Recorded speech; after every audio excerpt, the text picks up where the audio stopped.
In this video, I'm going to show you how to make a small homemade hobby forge. The forge is made out of a number 10 can, commonly referred to as a coffee can, and some nuts and bolts. I plot out where I'm going to drill the holes for the legs on the can.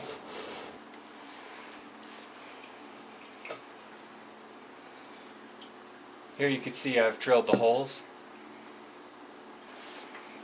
and installed the legs. I plot a mark where the burner will enter the casing. I center punch the mark and then drill.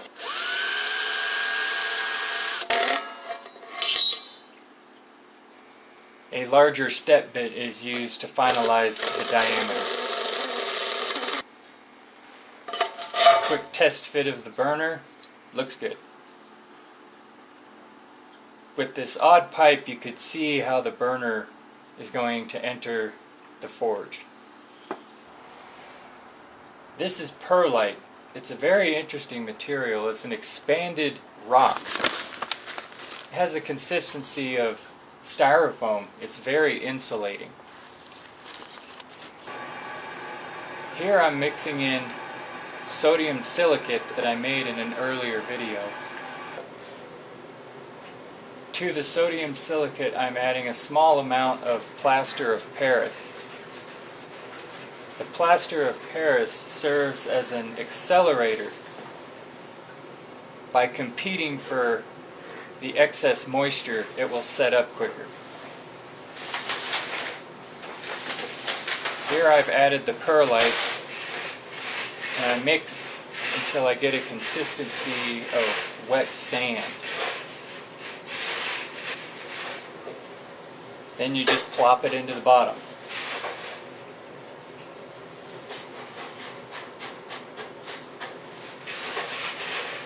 Here you can see it all rammed down into the bottom. I prepare another batch for the walls.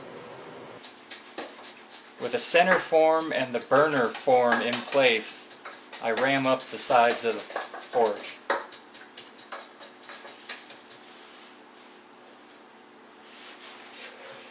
Each layer is a small batch because with the addition of the plaster, this stuff sets up fairly quickly.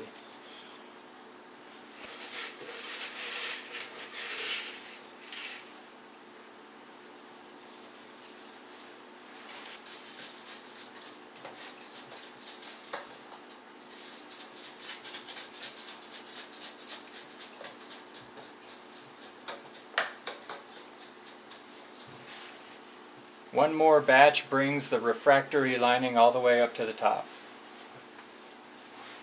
But it's not a forge without a burner.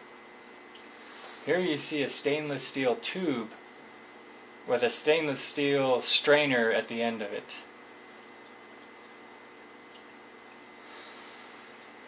That piece of strainer was cut from a sink drain strainer cup similar to this one.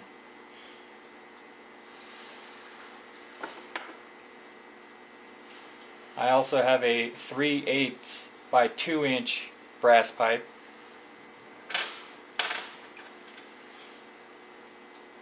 A threaded ring to hold the brass pipe centered in the stainless steel one.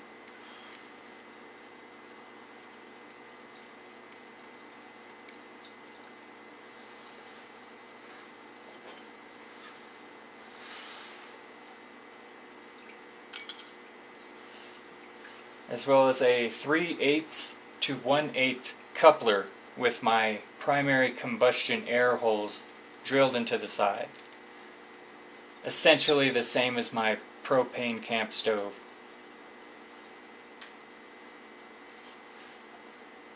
This assembly then slides into the stainless steel tube. However, I plan on updating this design slightly here in just a moment. Here you could see the orifice, which is a 1/8 NPT plug with a hole drilled in it, a 1/8 coupler, and a 1/8 hose barb.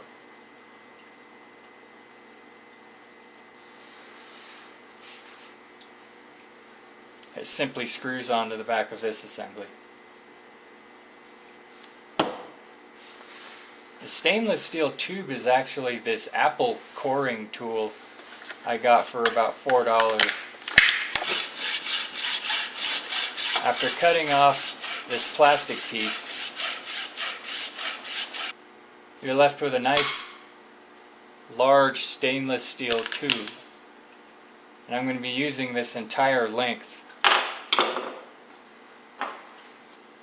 Here it is assembled with the longer, newer tube, and it burns much better.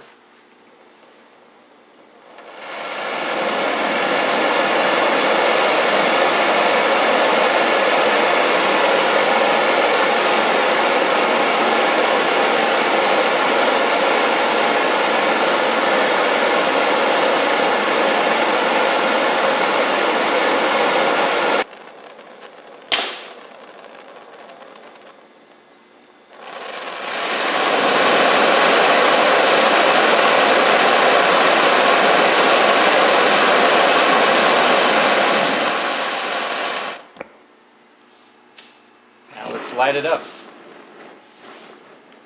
The refractory lining has been drying for a day or two.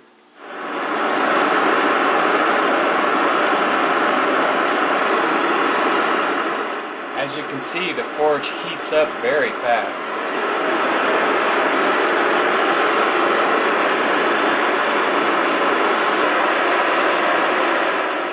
And the sodium silicate is binding the perlite particles together nicely. Despite the intense heat, the outside is still cool to the touch.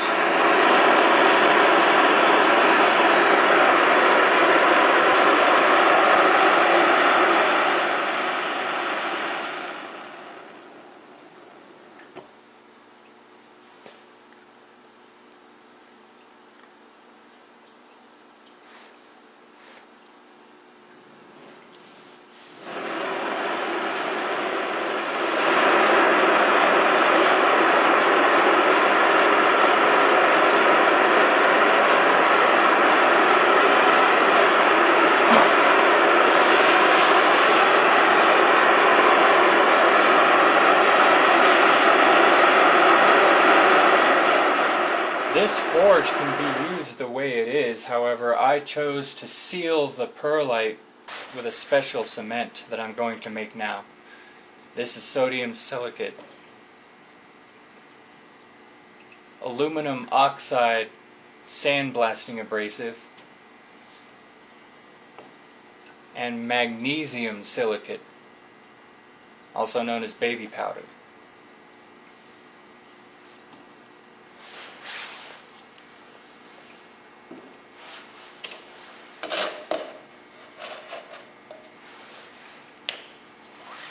Into a disposable container, the sodium silicate is added.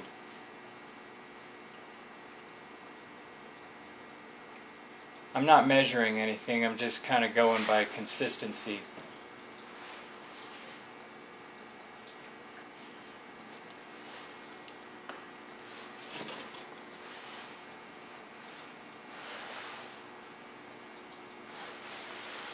To the sodium silicate, I add the magnesium silicate. I tried to find unscented talcum powder but couldn't, so this reeks like baby powder.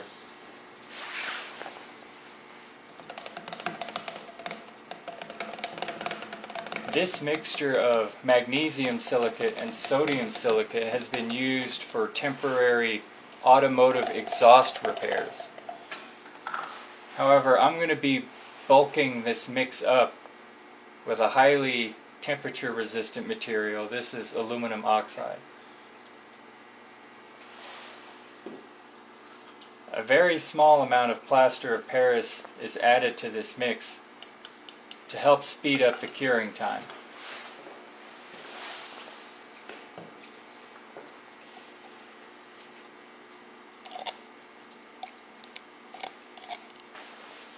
Now that my high temperature cement is mixed, I simply spread it onto the surface of the refractory lining.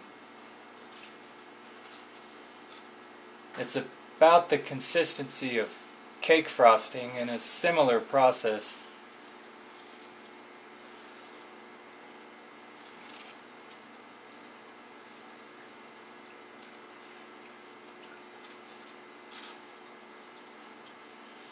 Now that the inside is completely coated, I'm going to seal off the top, or what would be the front of the forge.